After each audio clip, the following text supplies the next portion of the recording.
की जिंदगी, पीढ़ियों की रंजिश, जातिवाद की पीड़ा, माता पिता पर जानलेवा हमले, खुद पर एफआईआर और जेल की सजा। इतना सब कुछ सहकर भी जैनेंद्र कुमार निगम ने न हार मानी, न विश्वास खोया, बल्कि अपने पिता की जिद पूरी की। मां को दिया वचन निभाया और हर परेशानी से जूझते हुए डीएसपी बनने का ख्वाब पूरा किया। जैनेंद्र, बहुत बहुत स्वागत है आपका जिंदगी विद रिचा में। Thank you ma'am. अभी आप कहाँ पोस्टेड हैं? अभी मैं नायब तहसीलदार के रूप में मंदसौर डिस्ट्रिक्ट की गरुड़ तहसील में पोस्ट कर दी। अब डीवाईएसपी जैनेंद्र जी। और ये जिद बचपन से थी? जरा उस जिद के बारे में जाने कि कहाँ से शुरू हुई थी कि डीवाईएसपी ही बनना है और कुछ नहीं बनना। जी मैम, ये जो सपना था वो मेरे पिताजी का था और मेरी दादी का था कि मेरे पिताजी डीएसपी बने, और उसके लिए उन्होंने काफ़ी प्रयास भी किया। उन्होंने 1995 से 1999 तक 5 बार एमपीपीएससी की लगातार मुख्य परीक्षा दी। फिर 1999 के लगभग लास्ट में उनके ऊपर भी कुछ लोगों द्वारा एफआईआर करवा दी गई पिताजी के ऊपर। फिर हम लोग भी हो गए थे और पिताजी ऐसे अकेले हैं घर में, तो पूरी खेती का देखना, घर परिवार देखना।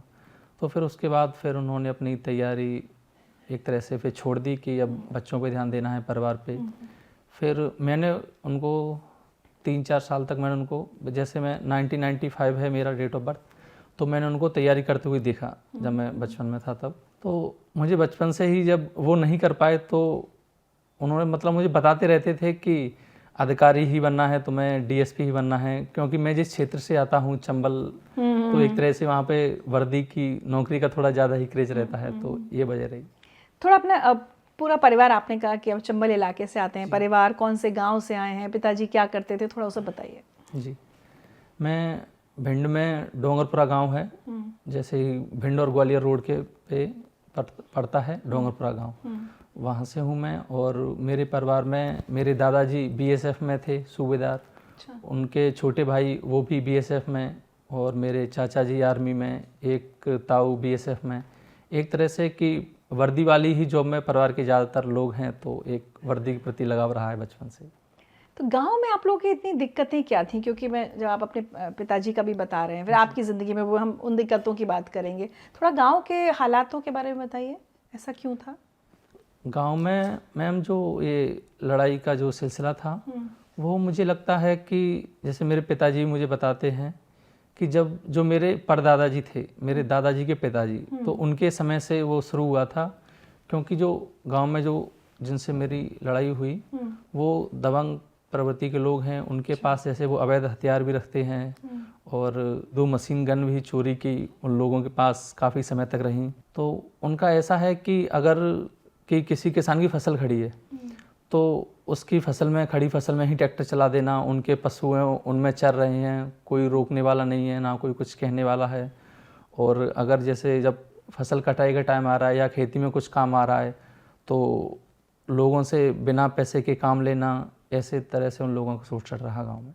जातिवाद भी बहुत है क्या आपके यहाँ? जी मैम, जातिवाद तो है एक तरह से। जैसे जो हमें धार्मिक प्रभाव जो और स्टेटों में देखने को मिलता है, वो ऐसा धार्मिक तो कुछ नहीं, पर जाति का थोड़ा ज़्यादा रहता है। बचपन के बारे में बताइए कि जी, आपको कब से ऐसा लगा कि चलिए दादा दादी का मन था कि पापा करें, जी, फिर आपसे उम्मीदें बंध गई परिवार की? जी, बचपन से ही मतलब पढ़ाई में ठीक था, शुरू के कुछ साल तक तो पढ़ाई में ध्यान दिया था। फिर जैसे जैसे बड़ा हो गया, थोड़ा पढ़ाई के प्रति थोड़ा लगाव कम होता गया। फिर 10th में, क्योंकि बोर्ड का एग्ज़ाम था, तो 10th में पढ़ाई की। फिर 12th का बोर्ड का एग्ज़ाम था, उसमें पढ़ाई की, गवर्नमेंट स्कूल से ही पढ़ाई की है। फिर कॉलेज में आया, बीएससी की बायोलॉजी से। उसके बाद फिर क्या हुआ कि फाइनल ईयर में पिताजी ने से मैंने कहा कि रुपए दे दो 300 रुपये की 20 सीरीज़, जैसे जो गाइड टाइप की आती हैं कि क्वेश्चन बैंक टाइप की, कि वही याद कर लो और वही पेपर में लिख दो। तो पिताजी ने कहा कि ये पढ़ के तुम मतलब अधिकारी बनने की सोच रहे हो, पढ़ाई से अपना मन चुरा रहे हो, और ऐसे अगर बेईमानी से पढ़ोगे फिर कैसे काम चलेगा। तो मैंने कहा कि ठीक है, अब इस बार दे दो, फिर नहीं करूँगा। तो वो उन्होंने रुपए दे दिए। फिर मुझे लगा कि हाँ, पिताजी सही कह रहे हैं। फिर मैंने गवर्नमेंट एमजीएस कॉलेज में हिस्ट्री से एमए के लिए फॉर्म भरा। फिर वहाँ पे मैंने कुछ सीनियर थे मेरे, तो उनको देख के मुझे लगा कि नहीं, ये लोग पढ़ रहे हैं तो मुझे भी पढ़ना चाहिए। फिर तब से मैंने पढ़ाई पे ध्यान देना शुरू किया एमए से। कितने अटेम्प्ट्स में सिलेक्ट हुए हैं आप? मेरा पहला जो फर्स्ट अटेम्प्ट था मैंने मैम 2018 में दिया था। उसमें मेरा प्री क्लियर हो गया था, पर जब उसका रिजल्ट आता है जो प्री का अप्रैल के लगभग, और यही वो टाइम होता है जब किसान खेतों में काम करते हैं, तो मैं पिताजी के साथ पूरा मार्च, अप्रैल और मई 3 महीने तक खेतों में काम करवाया। तो मुझे पता ही नहीं चला कि मैं प्री में कब पास हुआ, मेंस के फॉर्म कब भरे गए, मेंस के एग्ज़ाम कब हुए। फिर बाद में दोस्तों ने कहा जब मेंस के एग्ज़ाम हो गए कि पेपर कैसे गए। मैंने कहा किसके पेपर? तो उन्होंने कहा कि मेंस के पेपर। मैंने कहा कि मुझे तो पता ही नहीं है कि रिजल्ट कब आया। तो आपने रिजल्ट पता करने की कोशिश नहीं की? नहीं मैम, गांव में ही रहता था, ना तो मेरे पास मोबाइल ना कुछ। अरे तो आपको अगर ये पता है कि पेपर दिया है तो जी पता तो करना चाहिए, छोड़ दिया? हाँ, निकल गया ऐसे पहला अटेम्प्ट। फिर मैंने दादी को बताया कि मैं पास हो गया था, मैंने मेंस के पेपर छोड़ दिए। तो उन्होंने कहा कि ठीक है, कोई बात नहीं, अगली बार दे लेना। जब पापा ने 5 बार दे दिए तो तुम पहली बार में ही क्यों निराश हो रहे हो। फिर वो चलेगी बात। फिर मैंने 2019 में फिर से तैयारी की, और फिर अक्टूबर में जो भी मेरी घटनाएं वगैरह एफआईआर वगैरह मेरे ऊपर हुई, तो वहीं से शुरू हुआ मेरा। वो घटनाओं पर मैं आऊँगी। अच्छा ये बताइए, गांव वो जो 12th फेल बनी है मनोज शर्मा पर, वो भी उसी इलाके के कहीं के हैं, आसपास के गांव के हैं क्या आपके? जी, उनका गांव मुरैना ज़िले में है। हाँ, और हाँ। मेरा भिंड ज़िले में है। अच्छा, लेकिन पास पास ही है मेरे ख्याल से, नहीं? नहीं, पास नहीं, कम से कम 100 किलोमीटर की दूरी होगी गाँव। अच्छा, अब ये आपराधिक मामले ये क्या हुए और क्यों हुए आपके ऊपर? जो मेरे ऊपर जो पहली एफआईआर हुई थी मैडम, वो जैसे कि 14 अक्टूबर 2019 को, उससे एक दिन पहले कि मेरे फूफा जी आए थे गांव में, तो हमारे घर के ही सामने उन्होंने अपनी कार खड़ी कर दी थी। मगर जो गांव के जो दबंग लोग थे उन्होंने कि आपने गाड़ी यहाँ क्यों खड़ी की, हमें रास्ता नहीं मिल रहा है निकलने के लिए, जबकि काफ़ी जगह थी निकलने के लिए। तो इस बात पे उनसे लड़ाई कर ली। फिर अगले दिन फिर 14 अक्टूबर 2019 को पिताजी गए उनके पास, मतलब हम लोग खेत जो उतरे थे, मैं, पिताजी और मेरा भाई, 3 लोग ट्रैक्टर से। तो उन्होंने कहा कि मेरे पिताजी ने उनसे कहा कि आपको अगर लड़ना ही है, अगर कुछ करना है तो हमसे बोलिए, हमारे रिश्तेदारों से क्यों गाली देते हैं, वो कौन से यहाँ आ रहे हैं, कौन से यहाँ पे रह रहे हैं। तो फिर वो 2 भाई थे और फिर उन्होंने और बुला लिए थे कॉल लगा के। तो ऐसे उन्होंने हमारे साथ मारपीट की, और जब हम एफआईआर लिखाने गए थाने में तो वो लोग भी पहुंच गए, और जबकि उसका पूरा वीडियो था घटना का, और पुलिस ने हमारे ही खिलाफ एफआईआर कर ली। मतलब हमने भी उन पे की एफआईआर, क्योंकि उन्होंने तो क्राइम किया, तो उसका वीडियो पूरा बना था। फिर उन्होंने हमारे खिलाफ, पुलिस ने एफआईआर लिखवा ली उनकी तरफ से, क्योंकि पुलिस भी उनके सपोर्ट में थी कि जब क्रॉस एफआईआर हो जाएगी तो कहीं ना कहीं कॉम्प्रोमाइज़ हो जाएगा केस में, इसलिए। फिर उसके बाद मैम 15 अक्टूबर 2019 को अगले दिन हम लोग फिर गए गाँव में। फिर वहाँ पे खेत वगैरह जोत रहे थे, तो वो 3 लोग फिर से आए, फिर से हमारे साथ मारपीट की, और मेरे भाई पर कुल्हाड़ी से हमला किया, यहाँ से यहाँ तक उसकी गर्दन पे कट लग गया था कुल्हाड़ी का। तो उसमें हम गए थाने पे, एफआईआर लिखवाई। तो वो अपनी माताजी को लेके गए कि मतलब हमने उनके साथ मारपीट की है, उनके घर पे हमला बोला है, और उनकी माताजी ने क्रॉस एफआईआर करवा दी हमारे ऊपर झूठी, जबकि ऐसा कुछ नहीं हुआ था। उसका ही पूरा वीडियो था घटना का। फिर पुलिस ने उस दिन हमको अरेस्ट कर लिया, क्योंकि एफआईआर हो चुकी थी, तो हमको अरेस्ट कर लिया और थाने में भी रखा। फिर थाना प्रभारी ने, पूरी रात थाने में रहे। थाना प्रभारी ने पिताजी से बोला भी कि थोड़ा ऐसे गाली गलौज टाइप में पुलिस की वो रहती है कि क्यों लड़ रहे हो उन लोगों से, गांव छोड़ दो, अपनी ज़मीन बेच दो, उन्हें क्यों अपने बच्चों का नुकसान कर रहे हो, वो पढ़ने लिखने वाले लड़के हैं, उन पे केस करवा रहे हो तुम, ऐसा होगा। तो मतलब पुलिस वाले कहीं ना कहीं आपको क्या डराने की कोशिश कर रहे थे, या आपके प्रति सहानुभूति थी कि भाई चले जाओ गांव छोड़कर, क्या चाहते क्या थे वो? मुझे ऐसा लगता है कि मैम कहीं ना कहीं पुलिस वाले उनकी तरफ मिले हुए ही थे, क्योंकि जो बाद में भी ऐसी घटनाएं कुछ हुई, जैसे मैं आपको बताऊं, एक जब ये हो गया अक्टूबर में, उसके बाद हमें अगले दिन 17 अक्टूबर को हमें मजिस्ट्रेट के सामने लेके गए। फिर मजिस्ट्रेट ने मुझे और पिताजी को और मेरे भाई को जेल भेज दिया। तो जेल से और जो कोर्ट है लगभग 600-700 मीटर की दूरी रही होगी। तो इतनी दूर तक पुलिस हमको, जैसे जो आजकल जो अपराधियों को हथकड़ी लगा के एक तरह से जुलूस निकाल के लेके जाती है पुलिस, वैसे ही मुझे हथकड़ी लगा के पिताजी को और भाई को मेरे को हथकड़ी लगा के और जुलूस टाइप का निकाल के लेके गए थे जेल तक।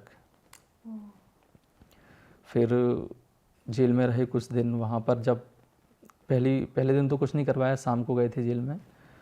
अगले दिन से जैसे मेरा जो जेल की बैरक होती है वो मेरी दूसरी उस पे थी, फ्लोर पे। तो वहाँ पर मुझसे कहा कि नीचे से पानी भर के लेके आओ और वॉशरूम साफ़ करो, क्योंकि हर एक उसका बैरक का वॉशरूम होता है। तो बोला कि ये वॉशरूम साफ़ करो और पूरा फर्श साफ़ करना है इस हॉल का, और इसमें पोछा लगाना है। तो 2 दिन तक ये काम करवाया उन्होंने। फिर उसके बाद कुछ दिनों बाद ज़मानत करवाई मेरी बड़ी बुआ जी ने मेरी। फिर हम लोग बाहर आए जेल से। फिर उसके 1-2 महीने बाद जब मेरे पिताजी गांव गए और मेरी माताजी, तो उन लोगों के द्वारा, वो 12 लोग थे, तो उनके द्वारा मेरे पिताजी माताजी को घेर के पीटा गया। 8 लोगों ने बंदूक के बट और जो डंडे आते हैं, लाठी बड़ी बड़ी जैसी हरियाणा में चलती हैं, उसके नीचे वो लोहे के रिंग लगे होते हैं। माँ को भी मारा? हाँ, उनको भी पीटा। और फिर मेरी माँ भागी तो 3 लोग उनके पीछे की जाति सूचक गालियाँ देते हुए कि पकड़ो इसको, इसका रेप करेंगे। और मेरी माँ अलग पिताजी को छोड़ के रोड भाग गई और पिताजी को वो 8 लोग खेतों में पटक के पीटते रहे। फिर जब मैं उसकी जब माता जी ने मुझे कॉल लगाया, एक पंडित जी मिल गए थे रास्ते में, उनको रोते हुए कि ऐसे ऐसे एक नंबर लगा दो। फिर मुझे कॉल लगाया, मैं थाने पे अपने भाई को लेके। तो थाना प्रभारी ने मुझे 1 घंटे तक जाने नहीं दिया गांव में, कि आप नहीं जाओगे, जो भी हो रहा है वहाँ पे होने दो, आप नहीं जाओगे, क्योंकि हो सकता है आपके ऊपर भी वो लोग हमला कर दें। फिर बाद में फिर मैंने डायल 100 बुलाई, एम्बुलेंस बुलाई। फिर मेरी माताजी गई, शाम के 7:30 के लगभग बजे होंगे। पिताजी को खेतों में ढूंढा, कहाँ पे उन्होंने पीट के डाल दिया था। फिर वहाँ से उनको हॉस्पिटल में उठा के लेके आए। फिर जैसे जब कोई व्यक्ति जब ज़्यादा घायल हो जाता है तो थाने पे नहीं जा पाता है FIR करवाने, तो पुलिस की टीम हॉस्पिटल में ही उसकी देहाती नालसी लिखने जाती है। तो पिताजी ने जो भी बयान दिए, और भी वहाँ पर लोग मौजूद थे हॉस्पिटल में, वीडियो वगैरह पूरा बना रहे थे घटना का, बयान देने का। तो पुलिस ने क्या किया, थाना प्रभारी ने जैसे मारपीट की पिताजी के साथ, और उनके चैन पहने हुए थे गले में, तो वो छीन ली और उनका मोबाइल छीन लिया। उन्होंने पूरी FIR में लिखवाई बात, उसमें देहाती नालसी में नोट करवाई। पर जब पुलिस ने थाने पे गई तो उसने अपने हिसाब से ही FIR लिख ली, और सिर्फ साधारण मारपीट की FIR लिखी। अब इससे साबित होता है कि कहीं ना कहीं पुलिस उनसे मिली। तो ये जाति की लड़ाई भी थी क्या? जी मैम, की जाति तो थी थोड़ी सी, क्योंकि एक तरह से सामाजिक और आर्थिक और राजनीतिक भी थी। राजनीतिक ऐसे कि मेरे गांव में अभी तक, जैसे 2023 के विधानसभा चुनाव तक, जब भी वोटिंग होती है तो वो सिर्फ 2-3 लोग पोलिंग बूथ में जाते हैं, बाकी सभी लोगों के वोट डाल देते हैं, और कोई कुछ नहीं कहता उनसे, ना पुलिस ना प्रशासन, कोई कुछ नहीं कहता। तो इसका भी पिताजी मेरे विरोध करते हैं, और उन्होंने किया भी है। तो जब ये दिसंबर के लगभग इलेक्शन हुए थे 2023 में मध्य प्रदेश विधानसभा के, उसमें भी उन लोगों द्वारा मेरे ट्रैक्टर रखा था, उसमें आग लगाई, और जो गांव में जो झोपड़ी थी उसमें आग लगाई, मोटरसाइकिल पूरी जल गई थी। फिर 2 दिन तक थाने पे बैठे रहे धरने पे, तब पुलिस के द्वारा उनके खिलाफ FIR लिखी गई थी, जबकि घटना के पूरे वीडियो थे, सब कुछ था। मतलब ये लगातार चल रही है, एक रंजिश जैसी होती है, इसको कहते हैं कि बार बार वो लोग आते हैं और परेशान करते थे आपको, आपके परिवार को। कभी गांव छोड़कर, मतलब ये नहीं सोचा कि गांव छोड़ दें, कहीं और चले जाएं? जी मैम, मतलब लोग कहते थे कि गांव छोड़ दो, क्या रखा है, ज़मीन बेच दो उन्हीं को, क्यों मतलब नुकसान। अब एक तरह से सहानुभूति की तरीके से लोग कहते होंगे कि बेच दो और चले जाओ। पर कहीं ना कहीं पिताजी का थोड़ा सा रहा कि अगर ऐसे हर जगह से जाएंगे अत्याचार के उससे, तो फिर ऐसे तो कहीं नहीं रह पाएंगे ना, क्योंकि वहाँ भी कोई ना कोई तो रहेगा ही ऐसा जो बाकी सबसे ऊपर होगा, क्षेत्र में। तो फिर गांव छोड़ने का जब वो दूसरी एफआईआर हुई थी 16 अक्टूबर को, तब ज़रूर एक तरह से उन्होंने गांव छोड़ने को मजबूर कर दिया था और हमारी ज़मीन वगैरह सब ले ली थी। फिर जब और यहाँ तक कि घर में ताला लगा के भी नहीं आ पाए थे, ऐसी स्थिति थी कि एक तरह से भग के आना ही पड़ा, क्योंकि वो लोग इतने खतरनाक हैं कि उनकी भी किसी से या परिवार में लड़ाई चलती रहती है तो हर साल 2, 4, 5 मर्डर कर ही देते हैं। वो परिवार में ही एक दूसरे को मार देते हैं। तब गांव में आपका घर है या नहीं है? जी है ना, गांव में घर है। लेकिन आप लोग वहाँ रहते नहीं हैं? नहीं रहते हैं, मेरे पिताजी और माताजी रहते हैं। क्योंकि वो पिताजी का तो ऐसा है कि वो तो कहते हैं कि ठीक है अगर मारेंगे तो हम मर जाएंगे, पर हम यहीं रहेंगे गांव में, तुम्हें जहाँ रहना वहाँ तुम रहो, तुम अपनी नौकरी करो। आपको कुछ दिखाते हो? जी। जय भीम साथियों, मैं केशव कुमार जाटव, गांव डोंगरपुरा, थाना बरौली, जिला भिंड, मध्य प्रदेश। और जैसा कि अभी मेरा बच्चा जैनेंद्र कुमार निगम डीएसपी बना है, तो साथियों ये मेरा सपना था। जब बचपन में मैं पढ़ता था तो मैंने एक सपना देखा था कि मुझे डीएसपी बनना है। तो मैं पढ़ता रहा, बड़ा होता रहा और पढ़ता रहा। उसके बाद मुझे कुछ केस लगे बचपन में, झूठे केस लगे, और उन केसों की तारीखों पे तीसरे चौथे दिन 10वें 5वें दिन तारीखों पर जाना। तो इस तरीके से मैं एनटीपीएससी की परीक्षाएं भी देता रहा, तैयारी करता रहा, लेकिन मैं डीएसपी नहीं बन सका। लेकिन मेरा बेटा जैनेंद्र कुमार निगम, जो मध्य प्रदेश लोक सेवा आयोग की परीक्षा से 2023 की जो परीक्षा थी उसका 2025 में रिजल्ट आया है, उसमें उप पुलिस अधीक्षक बना है। तो ये मेरा सपना था, उसे तमाम संघर्षों, कठिनाइयों और दुखों के बावजूद मेरे बेटे ने साकार किया है और अब वो पुलिस अधीक्षक के पद पर चयनित हुआ है। तो मुझे बहुत खुशी हो रही है साथियों।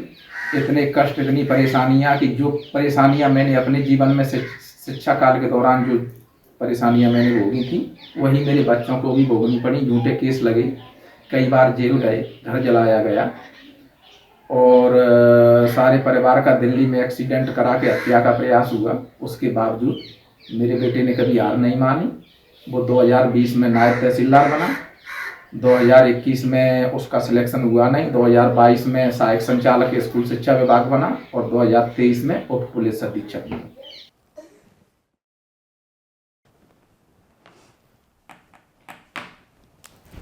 आज पिता को फख्र है? जी मैम, बहुत है। तो ये एक्सीडेंट दिल्ली में और हत्या का प्रयास, ये क्या है सब? जी मैम, उन्हीं लोगों द्वारा जब हमारा घर वगैरह जला दिया गया था, उससे पहले जैसे कि जब मेरे ऊपर 2 एफआईआर हो गई थी और मैं जेल से छूट के बाहर आया था, तो फिर मैं, मेरे पिताजी और मेरी माताजी, क्योंकि केस वगैरह हो गए थे तो मुझे भी नहीं लगता था कि जॉब नौकरी लगेगी या फिर क्या करेंगे। तो फिर एक तरह से मेरे पिताजी का थोड़ा पॉलिटिक्स में भी उनकी रुचि रहती है, तो उन्होंने कहा कि अब हम तुम्हें नेता बनाएंगे, तुम अब केस लगे, अब तुम अधिकारी तो तुम बनोगे नहीं, अब हम तुम्हें नेता बनाएंगे। तो फिर मैं, मेरी माताजी और मेरे पिताजी, हम तीनों लोग सिर्फ एक जोड़ी कपड़े और जो कपड़े पहने हुए थे वो इतनी लेके चीज़ और एक बैग बस, और अपने यहाँ से पूरा देश पैदल भ्रमण के लिए निकल गए। उसमें जहाँ भी शाम होती हम वहाँ रुक जाते और सुबह उठ के वहीं से चल देते। और जैसे कि और कोई व्यवस्था नहीं थी, लोग खाने को दे रहे हैं तो उनसे लेके खा लिया या किसी से मांग के खा लिया। किसी ने 10 रुपए दिए, किसी ने 50 दिए, किसी ने 5 दिए। और अगर जब कुछ खाने को नहीं मिला तो वही रुपए से फिर खाना खा लेते, आगे बढ़ जाते। मकसद क्या था उस भारत भ्रमण का? उसका पिताजी का ऐसा था कि जैसे जो अभी राहुल गांधी जी ने और प्रशांत किशोर जी ने पूरे बिहार की पैदल यात्रा की, उन्होंने पूरे देश की, वैसा था कि पूरे 28 राज्यों को पैदल 2, 3, 4 साल में जब तक होगा कवर करेंगे, देश को समझेंगे, लोगों से जुड़ेंगे, फिर उसके बाद एक अपनी नई पॉलिटिकल पार्टी खड़ी करेंगे। आप जेल में कितना वक्त रहे? मैं लगभग 10 दिन के लगभग पहली बार में रहा और 7 दिन दूसरी बार में रहा। तो ये जो यात्रा आप कर रहे थे, इस दौरान फिर आप लोगों पर हमला हुआ? उसके बाद जब जैसे कि मैंने यात्रा की पिताजी के साथ, फिर लॉकडाउन लग गया था 23-24 मार्च 2020 के लगभग।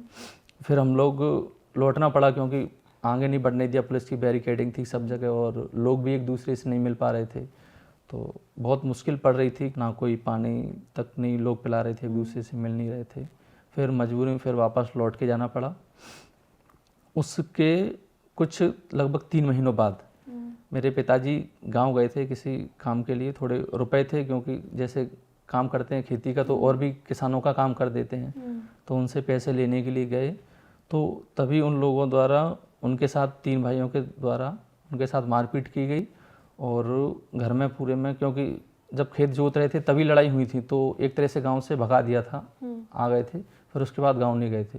तो जो पूरा डीजल वगैरह क्योंकि किसान लेके रखते हैं, क्योंकि बार बार शहर कौन जाएगा लेने, तो उसी डीजल से पूरे घर में छिड़क के आग लगा दी और पिताजी को उसी में फेंकने की कोशिश की, पर वो जैसे तैसे उन लोगों से बच के रात में मतलब खेतों से भगते भगते तब रात में 12-1 बजे के लगभग 20 किलोमीटर उन्होंने दूरी तय करके तब घर आए। फिर पुलिस स्टेशन गए अगले दिन सुबह और पुलिस द्वारा FIR नहीं लिखी गई। फिर 3 दिन तक मैं, पिताजी, मेरे भाई, दादा दादी और भी रिश्तेदार थे, SP ऑफिस पे धरना दिया। तब 3 दिन बाद इसमें FIR लिखी गई घर जलाने की। फिर जो मेरे ऊपर दूसरी FIR हुई थी उसके केस में पुलिस ने मुझे भी गिरफ्तार किया और दिसंबर 2020 के लगभग मुझे भी जेल में भेज दिया। मतलब जैनेंद्र, मुझे समझ में आ रहा है कि परिवार का एक सालों का संघर्ष जी और उस बीच आपके पिता पर कई बार जानलेवा हमले, जी आपको जेल भेजा गया, मारपीट हुई। इस बीच एक कोई इंसिडेंट ये हुआ था, अपनी माँ के हाथ पे आपने लिखा था मैं DSP बनूंगा, ये घटना कब की है? ये घटना जब मैं दिसंबर 2020 में मैं जेल में गया, उसके बाद मैं 8 जनवरी को मेरी बड़ी बुआ ने मेरी जमानत करवाई 2021 में। ये दूसरी बार है? जी। और मैं PSC की तैयारी करने के लिए इंदौर चला गया, क्योंकि मेरी जो छोटी बुआ हैं वो टीचर हैं। उन्होंने मुझसे कहा कि अगर तू यहाँ रहेगा तो फिर से तेरे खिलाफ FIR कराई जाएगी, फिर से जेल भेजेंगे, और मतलब तो यहाँ मत रहे, भले ही दिल्ली मुंबई कहीं भी, इंदौर चला जा, कुछ भी काम कर लेना, पर कम से कम अपना कमा खा तो लेगा, ये जेल वगैरह इनसे तो थोड़ा सा फ्री रहेगा। हाँ, और मैं PSC की तैयारी करने के लिए इंदौर चला गया। फिर क्या हुआ कि मेरा जुलाई 2021 में मेरा 2020 PSC का उसका प्री एग्ज़ाम होना था। उससे पहले मेरे माताजी और पिताजी और मेरे दोनों छोटे भाई मुझसे, वो जैसे मैं पहले गया था, जो मैंने आपको बताया कि मैं, पिताजी और माताजी पूरा देश घूमने का जो भी था उनका, तो ऐसे ही फिर दोबारा गए, क्योंकि अब लॉकडाउन हट चुका था पूरी तरह से, तो फिर सोचा कि जो काम अधूरा रह गया उसको पूरा करें। तो वो चारों लोग गए, तो यहीं दिल्ली में उन लोगों, जो गांव की जो पार्टी थी, उनके द्वारा यहाँ दिल्ली में उनका एक्सीडेंट करवा दिया गया। तो कैसे पता आपको उन्होंने ही कराया? क्योंकि वो बाद में फिर FIR वगैरह करवाई, पापा को जानकारी है इसकी, मैं तो उस समय इंदौर में था। फिर मतलब मेरे दोस्त ने बताया मुझे 8 बजे के टाइम के लगभग, और मैं उस समय लक्ष्मीकांत की पॉलिटी की किताब आती है बुक, वो मैं पढ़ रहा था इंदौर में कि ऐसा ऐसा हो गया है। तो मुझे बहुत रोना आया, एक तरह से मैं बहुत चिल्लाया कि मतलब मैंने कुछ नहीं किया है, मेरी कोई गलती नहीं है, तब भी भगवान इतनी सज़ा मुझे क्यों दे रहा है। कम से कम अभी तक तो ठीक था कि FIR हुई और घर चला, बाकी सब ठीक है, कम से कम अगर व्यक्ति ज़िंदा ही नहीं रहने देगा तो वो ज़्यादा बड़ी समस्या है। फिर मेरे सर हैं प्रदीप श्रीवास्तव सर इंदौर में, मैंने सर को बताया कि सर ऐसा ऐसा हुआ है, तो सर ने कहा कि जाओ तुम मम्मी से मिल के आओ, उनको देख के आओ। तो मैंने कहा कि सर मैं नहीं जाऊंगा, मैं अधिकारी बन के ही जाऊंगा। फिर सर ने मुझे समझाया कि नहीं, ऐसा नहीं होता है, अगर तुम DSP बन गए, तुम कलेक्टर बन गए, और भगवान ना करे अगर मम्मी नहीं रही, तो तुम किसको दिखाओगे कि मैं बन गया हूँ। फिर सर ने मुझे थोड़े से रुपए दिए और फिर मैं इंदौर से दिल्ली आया। मैंने उस दिन पहली बार पिताजी को रोते हुए देखा अपने जीवन में। फिर मैं ऊपर गया, मम्मी को देखा, उनके 2-3 जगह यहाँ पर ड्रिप लगी थी, यहाँ दोनों हाथों में उनके ड्रिप लगी थी, पूरा चेहरा उनका खून से गंदा था। तो मुझसे उनकी हालत देखी नहीं गई, और उस समय मैंने अपने आप से वादा किया कि चाहे कुछ हो जाए, भले ही मुझे कुछ भी करना पड़े, पर मैं अधिकारी बन के, DSP बन के ही उनको दिखाऊंगा।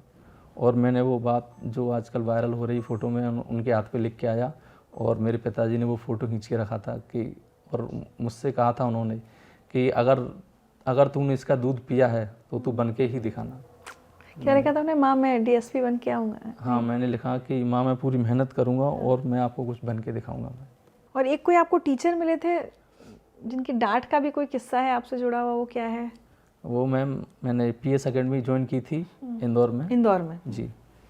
उसके लगभग 4-5 दिन बाद ही मैं एक दिन थोड़ा क्लास में जाने को लेट हो गया था, तो मैं जाके, और मैंने सर से परमिशन भी नहीं ली थी, तो मैं जाके सीधा अंदर जाके बैठ गया। सर ने पूछा कि लेट कैसे हो गए, 2-3 बार पूछा मैंने। कौन सर? प्रदीप श्रीवास्तव अच्छा, सर। उन्हीं जी। का। हाँ। कि आप लेट कैसे हो गए, तो मैंने सुन नहीं पाया क्योंकि पीछे बैठा सबसे बड़ा हॉल था, तो उसमें फिर सर ने जब चिल्ला के बोले कि क्यों लेट कैसे हो गए, फिर उस दिन सर ने इतना डांटा मुझे कि पहली बार जीवन में इतना डर लगा था कि कभी एफआईआर से नहीं लगा डर, ना इतनी लड़ाइयाँ हुई उनसे लगा, पर सर की डांट का वो लगा। फिर उसके अगले दिन मैंने फिर सर से और मैम से मैंने माफ़ी मांगी कि सर गलती हो गई मुझसे, मैं माफ़ी चाहूँगा। फिर मैम ने मुझसे बोला कि कोई बात नहीं बेटा, सर की जिसको डांट पड़ी है वो डीएसपी ही बना है, तुम भी डीएसपी ही बनोगे। क्या बात, कुछ सुनवाते हैं आप। जी। जैनेंद्र, जब तुम आए थे मेरे पास तब हमको पहले ही लग गया तुम्हारा सिलेक्शन होगा, लेकिन तुम्हारे अंदर जो संशय रहता था, शक रहता था, सुबह रहता था, और वो नेगेटिविटी जो थी उसकी वजह से तुमसे डांट भी खाई, मुझे पता है। और जब मैंने डांटा तो मैडम के पास गए, मैडम ने तुम्हें समझाया कि जिसको सर ने डांटा वो अधिकारी बन जाता है और डीएसपी बनता है, तुम बन गए डीएसपी। लेकिन सच बात तो ये है कि हमको भी पता था कि तुम्हारा सिलेक्शन होगा, उसके पीछे कारण एक नहीं अनेक हैं। पहला, जैसे तुम्हारी राइटिंग स्टाइल ठीक थी, तुम्हारी राइटिंग ठीक थी, तुम चीज़ों को समझते बेहतर थे और लिखते भी बेहतर थे, लेकिन अपने में रहते थे। तो आज की तारीख में जब तुम सेलेक्ट हुए और उसके बाद जब तुमने मुझे एक मैसेज डाला, उस मैसेज को पढ़ने के बाद जब तुमने लिखा है कि आपने एक अपराधी को अधिकारी बना दिया, तो वो बात थोड़ी सी मैं मना करूंगा, ये बात तुमको नहीं बार बार कहनी चाहिए। तुमने लिखा है, धन्यवाद सर, आपकी डांट डपट और आशीर्वाद के कारण ही मैं इस पद और सम्मान को प्राप्त कर सका। आपने एक लड़के को एक अपराधी से एक अधिकारी बनाया। देखो, अपराधी तब तक व्यक्त नहीं होता जब तक दोष सिद्ध ना हो जाए। तो तुमको लोगों ने, समाज ने, या जिन लोगों ने भी तुमको एक किसी केस में फंसाया, तो इससे अपराधी नहीं हो जाता, क्योंकि अपराधी एक मनोवृत्ति भी है। तुम्हारे अंदर अपराधी वाली मनोवृत्ति कभी नहीं थी।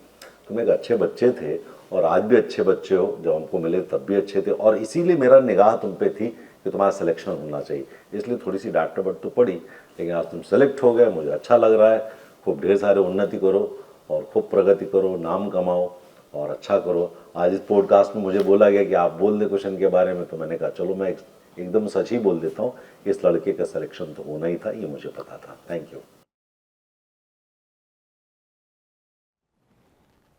जैनेंद्र, तुम्हारा ये कहना कि मैडम उस दिन आपने यदि मुझे नहीं रोका होता तो मैं ना बन पाता, शायद कुछ हद तक सही है। क्योंकि मुझे लगता है कि यदि गुरु और शिष्य के बीच में आपस में यदि पता है कि किसकी क्या समस्या है, तो गुरु को समझना बहुत ज़रूरी होता है। लेकिन ऐसे में एक धैर्य की ज़रूरत होती है, जो शुरू की कुछ दिन की क्लासेस में ख़त्म सा हो जाता है, जब बच्चे को लगता है कि सबके सामने डांट दिया और मैं थोड़ा सा अपमानित हुआ या मैं थोड़ा डिमोटिवेट हुआ।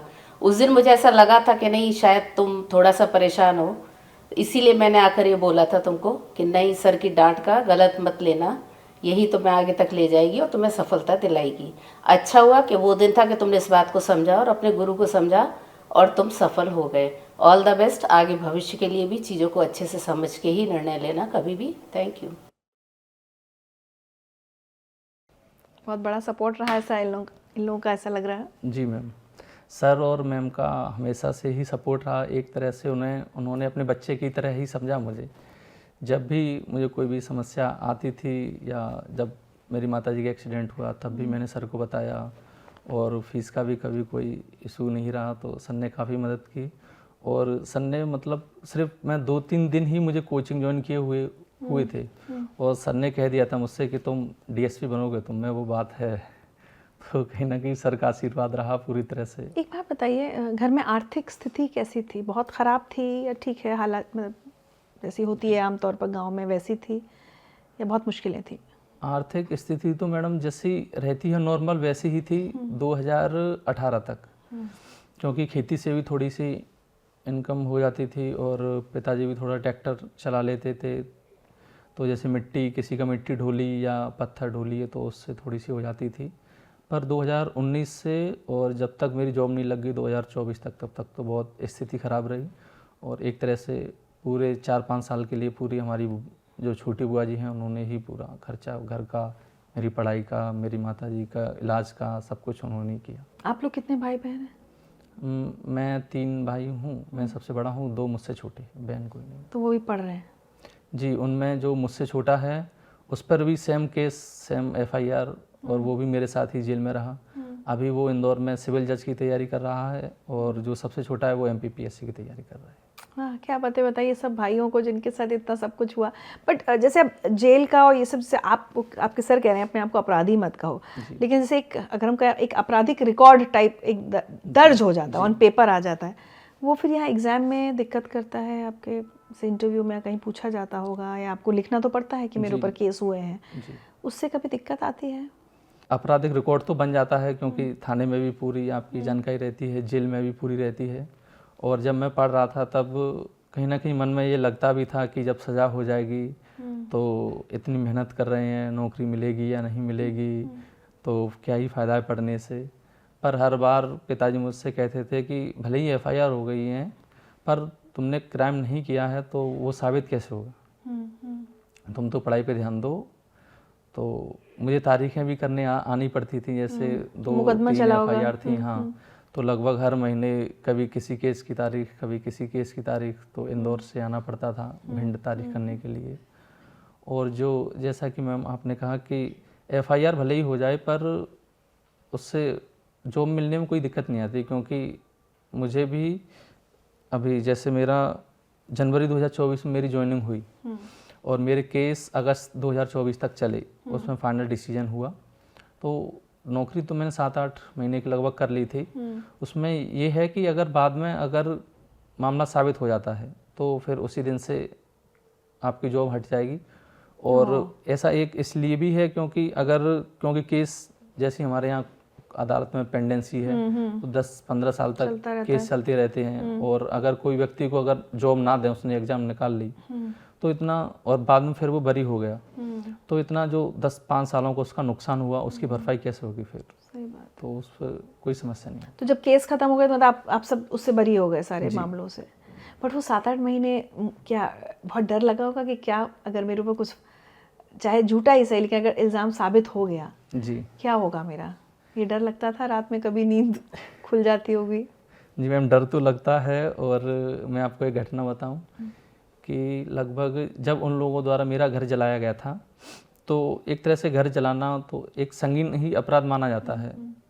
तो पुलिस ने समझाया होगा, भले ही उन लोगों को या उनके वकील ने समझाया होगा, तो उन्होंने क्या किया कि अपने आप को ही गोली मार ली थी पैर में और 307 की FIR मेरे परिवार के ऊपर करवा दी। और उस समय मैं इंदौर में था, बात है अप्रैल की। तो पिताजी ने मुझसे कहा कि ऐसा ऐसा हुआ है और तुम्हारी FIR में नाम आ जाएगा तुम्हारा और तुम यहाँ पे हो नहीं। तो फिर पिताजी ने मुझसे कहा कि एक काम करो, रात में ही लगभग मुझे कॉल लगा के जगाया, रात में 12 बज चुके थे। तो उन्होंने मुझे जगाया कि कैसे तुम बचोगे इससे, कैसे साबित करोगे? तो उन्होंने मुझसे कहा कि एक काम करो, तुम अभी जाओ किसी ATM से रुपए निकालो तुम, ताकि ATM के कैमरे में तुम आ जाओ, उसमें रिकॉर्ड हो जाओ तुम, ताकि भविष्य में तुम उन केसों से बच पाओ। तो फिर मैं रात में ही, अंकल ने लॉक लगा दिया था मेन गेट का, पर मैं वो दीवार कूद के मैं गया और 1 किलोमीटर दूर इंदौर में मैंने ATM से रुपए निकाले, 500 रुपये। वो पूरी उसमें कम से कम 10-5 मिनट तक मैं ATM में खड़ा रहा कि ताकि रिकॉर्डिंग में मैं आ जाऊं। फिर इस तरह मैं एक केस से बचा। कैसा जीवन, कभी लगता है कि जैनेंद्र के मेरा एक आम बच्चों की तरह एक नॉर्मल चाइल्डहुड क्यों नहीं थी, एक बचपन जिसको मैं एंजॉय कर पाता, खेलता कूदता, ये कहाँ फंस गया मैं? ये लगता तो था मैडम, जब तक सिलेक्ट नहीं हुआ था। फिर जब उसके बाद हो गया तो लगता है कि हाँ वो भी ज़रूरी था, अगर वो सब नहीं होता तो शायद मैं यहाँ पे नहीं होता। चलिए तो मैसेजेस और सुनते हैं फिर। हेलो जैनू भाई, कैसे हो? सब बढ़िया। जैनू को मैं बचपन से जानता हूँ और उसको बताना चाहता हूँ कि उसके अंदर एक बहुत ही अच्छा गुण था कि वो जिस काम के पीछे लग जाया करता था शिद्दत के साथ उसको पूरा करता था। हम लोगों ने एमए तक कोई पढ़ाई में ज़्यादा ध्यान नहीं दिया था, वो भी जानता है जैनू। उसके बाद शायद है कि तकदीर को कुछ और ही मंजूर था। गांव में वो घटनाएं हुई जिनसे हमारे जीवन में वो बुरा वक्त आया। वहीं से मामा तो रोडों पर निकल गए थे, हालत बहुत बुरी हो गई थी। तो शायद है कि वहाँ से कोई भाग्य साथ चलने लगा था जैनू के। तो मेरी मौसी जी ने कहा उनसे, जाओ तुम इंदौर जाके तैयारी करो कोचिंग के। तो उन सभी केस जब उसके ऊपर लदे हुए थे तब उसके मन में ये विचार आया कि मुझे इंदौर जाके कोचिंग करनी चाहिए, और वो गया। और शायद है वो बुरा वक्त ना आता तो वो जाता भी नहीं। तो उस बुरे वक्त को लेकर मैं एक बात कहना चाहता हूँ, बुरा वक्त उस तिजोरी की चाबी है जहाँ से सफलता के हथियार मिलते हैं। जय हिंद जैनू भाई, आगे बढ़ना है और रुकना नहीं है, वैसे ही आगे निरंतर बढ़ते रहो। जय हिंद।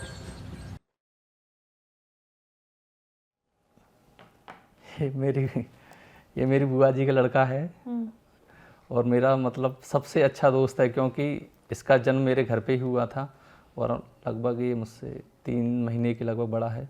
और हम दोनों एक ही साथ पढ़े हैं, एक ही तरह के, मतलब पिताजी ने इसको अपना सबसे बड़ा बेटा इसी को माना है। देखिए क्या है। यूँ तो जैनेंद्र मेरे लिए हमेशा एक साधारण इंसान रहे, लेकिन कहते हैं ना कि एक सच्चे इंसान की पहचान विपरीत परिस्थितियों में होती है।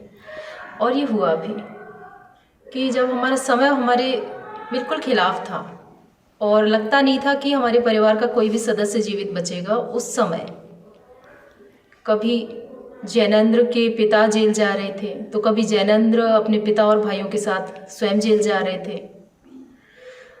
उस समय जैनेंद्र के चेहरे पर किसी भी प्रकार का कोई विषाद या डर दिखाई नहीं देता था। वो इतने शांत थे, इतने अविचल थे कि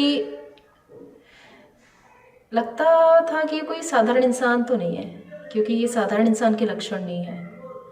और उस समय इसको देखकर ऐसा लगता था कि ये वो इंसान होगा जो अपने परिवार को इन विपरीत परिस्थितियों के पार ले जाएगा।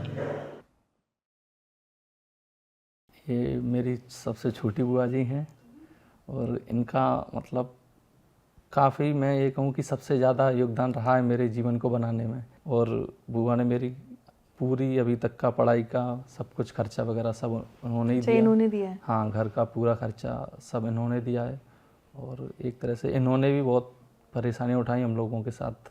अब एक बात बताइए, डीएसपी बन गए, एक तो कितना जिस समय रिजल्ट आया होगा उसमें पता चला होगा, याद है वो दिन, वो क्या हुआ था, आपकी पूरी फैमिली का रिएक्शन क्या था? जी याद है मैम। मैंने पिताजी को कॉल लगाया, मैंने कहा कि पापा रिजल्ट आ गया, मैं डीएसपी बन गया। तो पापा के उधर से उनके शब्द थे कि हाय मेरी जान, और एक तरह से मतलब रोने लगे थे वो कि आखिर में तूने वो कर दिया जो तूने कहा था, जो मैंने कहा था तुझसे कि अगर अपनी माँ का दूध पिया है तो डीएसपी बन के दिखा देना तू। तो फिर उन्होंने मम्मी को कहा कि जैसे वहाँ चंबल की भाषा में कि लला डीएसपी बन गया हुआ है। तो मम्मी कह रही कि खाओ माई कसम सही बताओ। फिर मम्मी ने कहा कि तू वीडियो कॉल कर जल्दी, मुझे देखना है तुझे। तो बहुत खुशी हुई घर वालों को। और जो दूसरे लोग जिनसे आपके दुश्मनी थी, अब वो डरते हैं आपसे? ये मैं डराने में यकीन नहीं रखता मैम।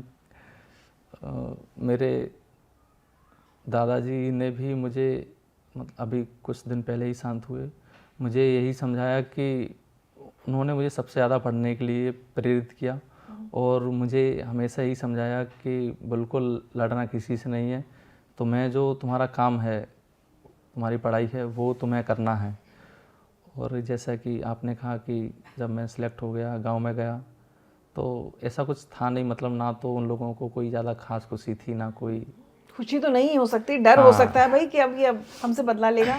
पर फिर भी पिताजी गए थे तो उनके परिवार के एक बुजुर्ग थे, तो उनको लड्डू खिलाए थे कि बाबा तुम्हारा नाती डीएसपी बन गया है, लो अच्छा, इतनी लड्डू खा लड़ाई लो। के बावजूद जी गांव में ऐसे ही होता है। हाँ, ऐसा ही होता है कि लोग लड़ लेते हैं, फिर बाद में ये है कि जब एक ही गांव में रहना तो कब तक इतनी दुश्मनी करेंगे। कभी आपके मन में आता है कि अब मैं ठीक करूंगा, अब बताऊंगा, या तैयारी के समय कभी आता था एक बार बस बन जाऊं फिर बताऊंगा इन सबको? नहीं, ऐसा शुरू में आता था जब 2 एफआईआर हुई थी, तो फिर जब मैं भारत भ्रमण से लौट के आ गया था क्योंकि कोरोना लॉकडाउन लग गया था, तो तब ऐसा लगता था कि नहीं, कि बदला लेना है, हिसाब बराबर करना है। पर पिताजी हर बार समझाते कि नहीं, बिल्कुल गलत काम नहीं करना है जीवन में। और फिर जब पढ़ाई कर रहा था तब भी थोड़ा ऐसा लगता था, पर जब सिलेक्ट हो गया फिर तब से मेरा बिल्कुल भी ऐसा मेरा कोई इरादा नहीं है कि मैं बदला लूं। और जैसे पिताजी मुझसे कहते हैं कि आप बदले से ज़्यादा बदलाव लाने में यकीन रखें। जैसे एक शेर है, वो मुझे सुनाते हैं कि ना तीर निकालो ना तलवार निकालो, ना तीर निकालो ना तलवार निकालो, जब तोप मुकाबिल हो तो अखबार निकालो। तो वही उनकी बातें सुन के, और मुझे लगता है कि मैं बदला अगर ले भी लेता तो कहीं ना कहीं कोई मुझसे प्रभावित नहीं होता, ना लोग मुझसे कुछ सीखते। और आज जब मैं डीएसपी बन गया हूँ तो काफ़ी बच्चों को मैंने समझाया, उन्हें मोटिवेट किया पढ़ने के लिए, और आज कम से कम नहीं तो 15-20 लड़के मुझसे, या मैं ये कहूँ कि मेरा संघर्ष देख के वो भी अब पीएससी गांव के, आपके गांव के और जो मेरी कॉलोनी है उसके, तो वो भी अब इंदौर गए हैं, पीएससी की तैयारी कर रहे हैं। अरे वाह, कितनी मेहनत की डीएसपी बनने के लिए? एग्ज़ाम के लिए आपको कितने घंटे पढ़ना पड़ता था, या कितना संघर्ष रहा इंदौर में? ये तो अब चलिए पूरा लीगल की केस और ये सब हो गया, इसके अलावा कितनी मेहनत रही? शुरू में तो मैम काफ़ी एक तरह से कि मैं ये कहूँ कि मशीन की तरह मैंने मेहनत की। जिस दिन मैं 13 जनवरी 2021 को मैं इंदौर गया, सुबह पहुंचा मैं लगभग 9 बजे के लगभग, और मैंने अपने बैग से किताब निकाल के मैं पढ़ने लगा। तो एक भैया थे राम तिवारी जबलपुर के, तो उन्होंने उसी दिन मेरा नंबर सेव किया कि डीएसपी जैनेंद्र कुमार के नाम से, और उन्होंने कहा कि तुम ज़रूर सेलेक्ट हो गए, क्योंकि तुम्हारी आंखें देख के और तुम्हारी मेहनत देख के मुझे ऐसा लग रहा है कि तुम ज़रूर कुछ करोगे। तो ऐसे कई लोग ऐसा बोलते रहे आपको, है ना, आपकी मेहनत। अच्छा जैनेंद्र, आपने ये जो सब केस कह रहे हैं हम, लड़ाई झगड़ा, जातिवाद, जाति सूचक गालियाँ, और आपने पुलिस का एक, अगर मैं कहूँ एक बुरा चेहरा भी देखा है ना, कि अब वो चाहे दबंगों के प्रेशर में आ रहे हैं या रिश्वत खा रहे हैं, जो भी, अब आप उसी रोल में आए हैं, ठीक है। ये सब कुछ, चाहे दबंगों का दबाव, चाहे ऊपर बड़े साहब का फ़ोन आ जाना, या रिश्वत मिल जाना जिससे जल्दी पैसा आता है, ये सब आपके सामने भी आएगा। आपको क्या लगता है, आप भी कुछ साल बाद बदल जाएंगे? क्योंकि मैं जिस संघर्ष से, जिस मिट्टी से मैं निकला हूँ, तो मुझे नहीं लगता कि मैं बदल जाऊँगा। जैसे कि अभी भी मैं नायब तहसीलदार हूँ, तो लोग आते हैं कि साहब पैसे ले लो, हमारा ये काम करवा दो, पर मैंने आज तक किसी भी व्यक्ति से, किसी किसान से, शाम का टाइम है, मैं कसम खा के बोल रहा हूँ, ना किसी पटवारी से, ना किसी व्यक्ति से मैंने आज तक 1 रुपया नहीं लिया है। और मैं कोशिश करूँगा अपने जीवन में कि काम पूरी ईमानदारी के साथ करूँ, क्योंकि मेरा ऐसा मानना है कि या तो इंसान लालच के डर से या थोड़ा सा भय से कि फिर वो गलत काम करता है। और मेरे पापा भी मुझसे यही कहते हैं कि जहाँ तुमने गलत काम किया और उसी समय फिर लोगों के सामने तुम्हारी कमज़ोर नस पकड़ आ जाएगी कि ये आदमी इस तरह से मान जाता है, फिर तुम जीवन में किसी के सामने तुम खड़े नहीं रह पाओगे अगर तुमने ये काम किया। जैसे मैं आपको बताऊं कि एक बार एक व्यक्ति ने कहा कि साहब 20,000 रुपये लो और मेरा एक काम कर देना। मैंने उसी टाइम मैंने अपने पापा को कॉल लगाया और मोबाइल मैंने लाउड स्पीकर पे किया, और मैंने उस व्यक्ति से कहा कि अगर मेरे पापा कह देंगे तो मैं ले लूँगा। अच्छा। हाँ, और मैंने कहा कि पापा ऐसी ऐसी बात है। मेरे पापा ने कहा कि बिल्कुल मत लेना और जीवन में ऐसे काम बिल्कुल मत करना। फिर मैंने उस व्यक्ति से कहा, देखा, सुन लिया तुमने, मैं बिल्कुल ऐसे काम नहीं करता हूँ, ना मैं कभी करूँगा जीवन में। तो और दूसरा मेरा ये है मैम कि मुझे ऐसा लगता है कि अगर ऊपर से प्रेशर भी आएगा, अगर मैं नेताओं की या और जो मेरे बड़े अधिकारी होंगे मैं उनकी बात नहीं सुनूंगा, तो ज़्यादा से ज़्यादा मैं सस्पेंड हो जाऊंगा या मैं लूप लाइन में मेरा ट्रांसफ़र हो जाएगा। तो मुझे सैलरी तब भी मिलेगी, मुझे गाड़ी तब भी मिलेगी, मुझे घर तब भी मिलेगा। बस मुझे यही चाहिए जीवन में, बस मुझे रोटी खाने को मिल जाए ना, और काम मुझे कोई भी दे दो वो मैं कर दूंगा। बट क्या आपको ऐसा लगता है कि कई बार बहुत ईमानदार सोच के साथ ये जवान लड़के लड़कियां आते हैं सिस्टम में, लेकिन उसके बाद सिस्टम उन्हें बदल देता है, क्या ऐसा लगता है कभी? ये हाँ मैम, ऐसा तो है ना कि कहीं ना कहीं ऐसा तो रहता है कि अगर, क्योंकि लोगों के खर्चे इतने बढ़ जाते हैं, उनकी आकांक्षाएं इतनी हो जाती हैं कि जो सरकारी सैलरी है उनसे काम नहीं चलता, महंगे महंगे मोबाइल रखना है, ज़्यादा खर्च करना है। पर मेरे साथ ऐसा कुछ नहीं है, बहुत सीधा आदमी हूँ। श्योर है ना आप? अगर बदल गए तो मैं मिलूंगी कहीं, आपको पकड़ लूंगी जरूर मैं। जरूर, मैं ऐसा हूँ जैसा आज हूँ, 10 साल बाद भी आज से ऐसा ही मिलूंगा। क्या बात है। तो अभी कितने समय की नौकरी हो गई आपकी? अभी मेरी 2 साल की हो गई। 2 साल की हो गई। कैसा तजुर्बा है? अच्छा लग रहा है या लगता है कि कुछ और करना है? जी काफ़ी, मतलब मैंने काम भी ईमानदारी से किया है और मैं सेटिस्फाई भी हूँ अपने काम से।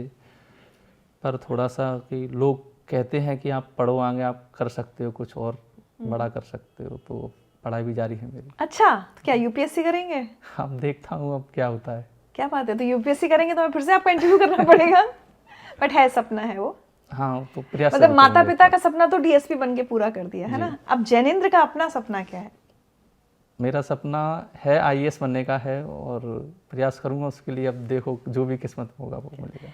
अच्छा, अब जैनेंद्र, आप जिस इलाके से आते हैं या जिस तरह की प्रॉब्लम्स होती हैं हमारे ग्रामीण परिवेश में, मैं बता रही थी जैनेंद्र को कि अगर मैं दिल्ली से अपने शहर झांसी जाऊंगी तो इनका गांव रास्ते में पड़ेगा ना, तो उस एरिया से हम भी वाकिफ़ हैं। अलग अलग क्षेत्रों की अपनी अपनी समस्याएं होती हैं, लेकिन बहुत सारे युवा जो आपकी तरह किसी ना किसी परेशानी से जूझ रहे हैं, कुछ करना चाहते हैं जीवन में, उनको आप क्या मैसेज देना चाहेंगे? उनसे मैम मेरा यही संदेश है कि जीवन में कितनी भी कठिन अगर समस्याएं आ रही हैं, चुनौतियां आ रही हैं, तो आपको हार बिल्कुल नहीं माननी है। एक कहानी है जो मेरे पिताजी मुझे सुनाते थे हमेशा, और अभी कुछ दिन पहले ही मेरे पिताजी ने मुझे सुनाया कि एक सन्यासी थे, उनके 2 शिष्य थे। उन्होंने जब उनकी पढ़ाई पूरी हो गई गुरुकुल में शिक्षा, फिर उनसे कहा कि अब तुम्हारी परीक्षा होगी। तो उन्होंने उनके शिक्षक ने दोनों छात्रों को एक एक दिया दिया और उनसे बोला कि आपको एक जंगल पार करके जाना है और आपको शहर से कुछ जो भी चीज़ मंगाई थी वो लेके आना है। तो दोनों उनके छात्र गए। एक थोड़े आधे रास्ते में गया और उसको फिर लगा कि बहुत दूर है, घना अंधेरा है, कैसे जाऊंगा, जानवरों का डर है, तो वो वहाँ से वापस आ गया। जबकि जो एक दूसरा छात्र था वो गया आगे, एक एक कदम आगे बढ़ाता गया और वो देखता गया कि कहीं ना कहीं जब वो एक कदम आगे बढ़ा रहा है तो रोशनी भी एक कदम आगे बढ़ रही है दिए की। तो इस तरह वो एक एक कदम आगे बढ़ाता गया और वो अपनी मंजिल तक पहुंच गया। फिर जब वापस आया तो फिर उनके जो भी थे उनके गुरुजी, उन्होंने कहा कि यही तुम्हारी परीक्षा थी। अगर तुम्हें मंजिल दूर लग रही है या बड़ी है तो उसको एक एक कदम बढ़ा के आपको वहाँ तक जाना है। जहाँ तक देख सकते हैं आप वहाँ तक जाओ, जब आप वहाँ पहुँचेंगे फिर आप आगे देखने लगे। तो इस तरह से राह खुलती जाती है और चीज़ों को, अगर टारगेट बड़ा है तो छोटे छोटे टुकड़ों में बांट लो और हर दिन कुछ ना कुछ उसमें प्लस करते ही रहो, कुछ ना कुछ ऐड करते ही रहो और पेशेंस ज़रूर बना के रखना है, तो निश्चित रूप से आप सफल होंगे। क्या बात है। अच्छा, एक सवाल और मेरे मन में आया। कई बार क्या होता है, बहुत बच्चों की कहानियां सुनते हैं कि भाई वो परिवार ये सब फंसा था तो हमें लगा हम भी हथियार उठा लें, है ना, क्योंकि जब आपका सामना दबंगों से हो रहा है तो आपको लगता है भाई हम इनसे कैसे लड़ पाएंगे, हम भी बंदूक उठा लेते हैं, हम भी लाठी उठा लेते हैं। कभी आपके मन में उस तरह का गुस्सा नहीं आया कि ठीक है अब मैं भी इनको बताता हूँ, फिर तो करियर आपका क्या ही बनता, फिर तो डीएसपी तो आप नहीं होते कभी? लेकिन ये एक टेम्पटेशन आया कभी कि ऐसा करें?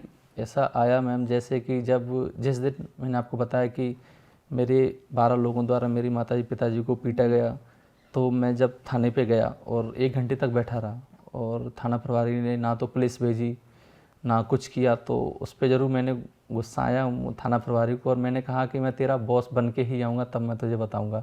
तो गुस्सा तो आता था, पर हथियार उठाने कभी नहीं सोचा मैंने। चलिए, ये गुस्सा तो अच्छा है कि मैं तुम्हारा बॉस बन के आऊंगा। अगर आप एक पुलिस वाले से कह रहे हो तो मतलब कहीं ना कहीं बहुत अच्छी जिद आपके अंदर है। बहुत अच्छा लगा जैनेंद्र आपसे बात करके, थैंक यू सो मच। और जैसा मैंने पहले भी कहा कि माता पिता के सपने पूरे किए हैं, अब अपने सपनों की तरफ काम कीजिए और बहुत सारी हमारी शुभकामनाएं आपके साथ हैं। और बहुत ईमानदारी के साथ पुलिस की नौकरी कीजिए। हमें हमें ऐसे बहुत सारे ऐसे लोग चाहिए जो सिस्टम को ईमानदारी के साथ बदलें। कुछ तोहफे हमारी तरफ से आपके लिए।